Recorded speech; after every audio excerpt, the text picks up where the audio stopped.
ખુખારમાં મેલડી ક્યારેય દેવી શક્તિ પર સંદેહ કરવો નહીં તે વાત ઉપર ખુખારમાં મેલડીએ શું પ્રવચન આપ્યું તે આપણે આ વિડીયોમાં જોશું. જય ખુખારમાં મેલડી. કોઈ ખૂબ મહેનત કરી આજ ગુરુ પૂનમના અવસરે સજાવટ કરવા, શોભા વધારવા, ભલે અમથું આગુ પાછું ગમે તે કોઈ ખીલી મારીએ છે ને એનો હિસાબ રાખીશ. એ માગવાની જરૂર નહીં, એ તમારે માગવાની જરૂર મારા જોવાનું છે. હું આલું ના આલું એ તમારે જોવાની જરૂર નહીં, મારા જોવાનું. બરાબર ને? તો ભક્તિ કરો. ભક્તિમાં વિઘ્નો આવશે, કોઈ વિરોધ કરે, કોઈ બોલે, કોઈ જાત જમાનો એવો છે, કોઈ મોને ના મોને, પણ તમે એકલા મોનો, બીજાને મોનાવાની કોશિશ ના કરશો કે મારી મારા ઘરવાળો નહીં માનતો, મારી પત્ની નહીં માનતી, મારા પપ્પા નહીં માનતા, મમ્મી નહીં માનતી, કાકા નહીં માનતા, કાકી નહીં માનતી. આ બોના તમારા, તમે મોનો દુનિયા માનશે. તમે એક ખાલી મોની લો, દુનિયા માનતી ના થઈ જાય. મને કહેજો મારા દીકરા એક ખાલી મન મોની લીધી, આ દુનિયા માનતી કરી મેલે. એટલે તમારે બીજાને મનાવવાની કોશિશ પરાણે ના કરશો. શું કીધું? ગંદા ખરાબ પાણીમાં જે માછલી હોય ને એને કદાચ ચોખ્ખા પાણીમાં નાખી દો ને તે મરી જાય. સમજ પડી હું શું કહું છું?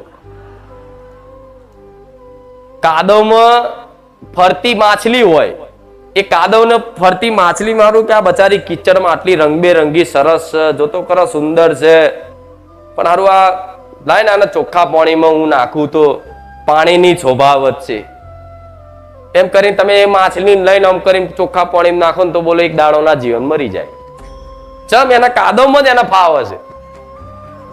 એટલે અમુક માણસો તમે ગમે તેટલી ભક્તિ પરાણે કરાવડાવશો તેનો નહીં થાય. ચમ કે એ બધી વસ્તુથી હાવી થઈ ગયા છે અંદરથી. આ શું ખોટું? આ તો અસલ વીરલા હોય ને હીરલા હોય અને કદાચ મારા કૃપા પડે છે. આ કોઈનું હીરા જેવું છે. આ ભક્તિ કે જેવી તેવી નહીં વસ્તુ. કેટલા જન્મના કદાચ તમારા એવા કર્મો, તમારે એવી ભગવાનની ઉપાસના ભક્તિ હોય તારે ભગવાન અવસર આલી મનુષ્ય અવતાર આલા 84 લાખ યોની પછી. હા શું ખોટું? 84 લાખ યોની પછી મનુષ્ય અવતાર મળ્યો ને મનુષ્ય અવતારમાં તમને દેવી શક્તિ ભગવાન પ્રત્યે આટલો વિશ્વાસ થયો એ બહુ દુર્લભ છે. ખરેખરમાં તમે જે માનો એ આ અવસરને ના ગુમાવતા, આ અવસરને ના ગુમાવતા. તમારા કોમ થાય ના થાય પણ આ અવસરને ના ગુમાવતા. દેવી શક્તિ ભગવાનનો કોઈ દોષ ના કાઢતા. દોષ કાઢવો હોય તો પોતાના કર્મનો કાઢજો કે માં ભલે આ દુઃખ મારું પડ્યું, ભલે માં મારા કોઈ એવા આ જન્મના નહીં હોય તો આવતા જન્મના કર્મ હશે, માં તારા દોષ નહીં. એનું નામ ભક્ત કહેવાય. કેવું? એનું નામ ભક્ત કહેવાય. આમ આખો હાથ કપાઈ જાય ને તો એવું કે માં તારો કોઈ આમાં દોષ નહીં, મારો હાથ કપાઈ જાય, મારા કર્મો હશે. માં કદાચ મારું ધડ કપાવવાનું હશે પણ કદાચ ત્યાં હાથ કપાઈને રચાયું. શું સમજી શકો તમે દેવી શક્તિની લીલા? શું સમજી શકો એની કૃપા દ્રષ્ટિ? ના સમજી શકો ગોડાઓ. એટલે તો કીધું તમે અજ્ઞાન છો. હમણાં જ બોલીને આવતા પહેલા જ કે તમે અજ્ઞાન છો. જો આવું જ્ઞાન હોય ને તો તમે કોઈ શંકા ના કરો, કોઈ શંકા ના કરો. જરૂરી નહીં કે ભક્તિ કરતા એટલે રૂપિયા આવવા જોઈએ, સમાજમાં નોમ બનવા જોઈએ, મોટા બંગલા વાળા બનવા જોઈએ. જરૂરી નહીં કે ભક્તિ કરતા બીજા ભક્તિ કરતા હોય ને એમને ગાડી જોઈને તમારે એવું નહીં વિચારવાનું કે જો આ બહુ ભક્તિ કરે છે અરે એની માતા એને ગાડી લઈ આલી. ગાડી નહીં રમકડું આલ્યું. આ શું ખોટું? એટલે જરૂરી નહીં ભક્તિ કરતા હોય તો તમને સુદામાએ કૃષ્ણની કેટલી ભક્તિ કરી. નાનપણથી જ મિત્રના ભાવથી તો રાખતા, પણ એમને સુદામાને ખબર હતી કે આ નારાયણ છે. ખબર હતી ને શ્રી કૃષ્ણ દ્વારકાધીશ નારાયણ છે. છતાંય તેમના જીવનમાં કેટલી દરિદ્રતા અને ગરીબી હતી ખબર છે ને? એમને ખાવાનો એક દોણો નતો રહ્યો.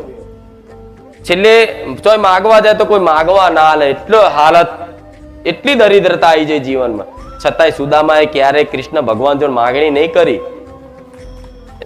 સુદામાને પત્ની હતા ને તો કે તમે તમારા મિત્ર આવા દ્વારકાધીશ છે, તમે એક વખત માગશો ને તો મેલોના મેલ બોધ્યા છે કે ના મારે માગવું નહીં, એના આલવું હશે તો હાલ છે, નહીં તો હું મારે જેમ ભક્તિ કરું છે એમ કરીશ.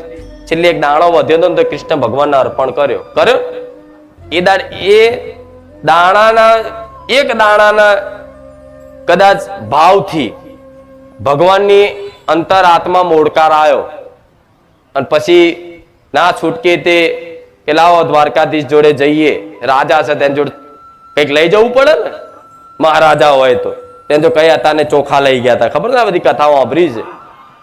એ 3 મુઠ્ઠી ભગવાન ચોખા ખાવામાં તો આખા 3 લોક આલ દીધા. છેલ્લે એમનું વેકુન ધામ આલવાના હતા ને તો રૂકમણીજીએ રોક્યા, ભગવાન આટલી બધી દયા જોજો, આ બીજાનું શું થશે, પોતાનું પદ આપી દે. લો આ શું ખોટું? હા, ભિખારી બનવું જોઈએ માતાજી જો તમે માગો, ના નહીં, પણ હઠપૂર્વક નહીં. હા, એક વખત પ્રાર્થના કરી કે મારા દીકરાના સારી જગ્યાએ એડમિશન થઈ જાય, બરોબર, પ્રાર્થના કરો. અને કદાચ ના થાય અને કોઈ જગ્યાએ કદાચ બીજી જગ્યાએ ભણવાનું થાય, માં તારી ઈચ્છા, કોઈ વાંધો નહીં, નારાજ નહીં તારતી. હા, શું ખોટું? આવી ભાવના રાખવી. માં મારા પૈસા હલવાયેલા છે, મારી કુખાર મેડી લાયા જ છે, કદાચ ના આયા, માં તારી ઈચ્છા, કોઈ વાંધો નહીં. હા, શું ખોટું? હવે બધી રચના ભગવાનની માતાજીની હોય, પણ તમે અજ્ઞાનતા હોય મારા તમને સમજણ પાડવા હું કોનમાં કહેવા આવીશ કે દીકરી તું આ જે વસ્તુ કહે છે ને એનું કારણ આ છે. કારણોનું કારણ છે, તમે કારણ જણાવવા જાય માં અમે દુઃખી કેમ છે, કારણ જણાવો. મુખ્ય વસ્તુ આવો છો ને આમાં માં કંઈક સમાધાન આલજો, જીવનમાં બહુ દુઃખ છે. તો આ જે વાત કરું છું ને એ આ જીવનનું ખાલી દુઃખ દૂર કરવા માટે નહીં, જન્મો જન્મના બંધન તૂટી જાય એ વાતો સા. આ શું ખોટું? એટલે ક્યારે દેવી શક્તિ પર સંદેહ કરવો, આજ ગુરુ પૂનમના સ્પેશિયલ આ વાત ભાર મૂકું છું, ક્યારે સંદેહ કરવો નહીં. ભલે ગમે તે થઈ જાય, ગમે તે એક સમય તમારી આબરૂ લૂંટાઈ જાય, ઇજ્જત લૂંટાઈ જાય, બધું જતું રહે, આખો સંસાર બધો જતો રહે, પણ તમારી માં તમારી જોડે હશે ને, ક્યારેય અહેસાસ નહીં થવા દે કે મારા જીવનમાં કંઈક કમી છે. નહીં થવા દે, વિશ્વાસ રાખો, નહીં થવા દે.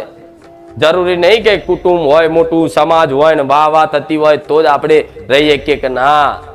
એક માતાજી હશે ને તો ભલે એક ઝૂંપડામાં રહેતા હશો પણ એવા આનંદમય ને એવા સુખમય રહેતા હશો ને કે સુખનો આનંદ લેવા હારા માણસ તમારી જોડે પલાઠી વારી નેચે આવીને બે. આ શું ખોટું? આપે રૂપે દેવની ભક્તિ કરો એટલે આપે રૂપે તમારી વાણી બદલાય, વર્તન બધી જ વસ્તુ ધીરે ધીરે સુખમય થઈ જાય. તમે તો સુખ અનુભવ કરો, બીજાને તમે સુખ આપી શકો. સુખ આપવા માટે કે જરૂરી નહીં પૈસા નથી. અમુક તો કે મારી અમારે તો સેવા કરવી પણ જવા દો, પૈસા જ નથી. પૈસાથી સેવા થાય? આ શું ખોટું? જરૂરી નહીં પૈસાથી જ સેવા થાય. ના, તમારે જો કશું જ ના હોય તો કઈ નહીં, કોકનું સારું થાય એવી ભાવના રાખો. તમારા જોડ નથી તો એવો વિચાર આવો, દાખલો આલું, તમારા જોડ કોઈની મદદ કરવી છે, કદાચ કોઈ વ્યક્તિ આવા ચોમાસામાં ઝૂંપડામાં રહેતો હોય અને પાણીમાં પલળતા હોય અને કદાચ જોઈ અને તમને ચિંતા દયા થાય, યાર બચારાને બહુ દુઃખ છે, બચારાને પગમાં વાગેલું છે ને ઉપરથી પાણી પડે છે ને આમ જોઈએ કારું પૈસા નહીં ને નાનું ઘર બનેલું, નાનું સાપરું બનેલું, પણ આવો ખાલી વિચાર કરો ને વિચાર, તો એ જે વસ્તુ તમે કરવાના એ ફળ મળે ને એ ખાલી માનસિક વિચાર કરવાથી તમને પ્રાપ્ત થઈ જાય.